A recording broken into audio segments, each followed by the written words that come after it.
네, 이런 대책 발표에 앞서 정부가 말로 한 구두 개입도 이례적으로 단도직입적이고 강도가 높았습니다. 강력한 정부 의지에 환율은 3년여 만에 가장 큰 폭으로 떨어졌고 일단은 환율 방향이 꺾이는 변곡점이 만들어졌습니다. 이어서 송수진 기자입니다. 새벽에 끝난 야간 거래에서도 1,480원을 넘겼던 환율.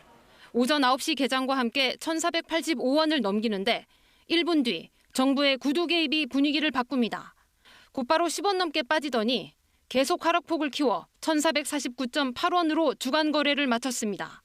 2022년 11월 이후 3년 1개월 만에 가장 많이 떨어졌습니다. 정부의 메시지는 전례 없이 직설적이었습니다. 원화의 과도한 약세는 바람직하지 않음, 정부의 의지와 정책 실행 능력을 곧 확인하게 될 것, 경고, 통첩으로 봐도 될 정도의 표현이었습니다.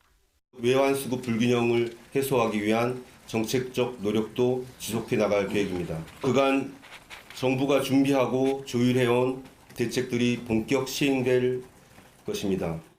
면밀히 모니터링한다. 가용 수단을 적극 활용한다. 지난달과 지지난달 메시지와는 온도차가 확연했습니다.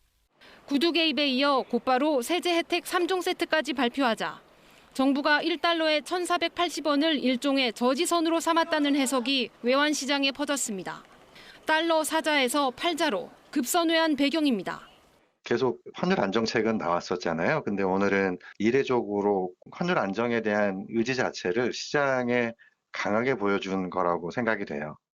전에 없던 세제 혜택의 고강도 구두 개입, 당근과 채찍을 동시에 꺼내 변곡점을 만들겠다는 의지를 밝힌 셈입니다. 변동폭으로 볼 때 외환보 유액을 동원한 한국은행의 실개입과 국민연금의 환해지 등도 실행됐을 가능성이 큽니다. 금리도 성장률도 미국이 한국보다 더 높은 지금 깜짝 대책으로 구조적인 달러 유출을 잡을 수 있을지 의문이란 의견도 적지 않습니다. KBS 뉴스 송수진입니다.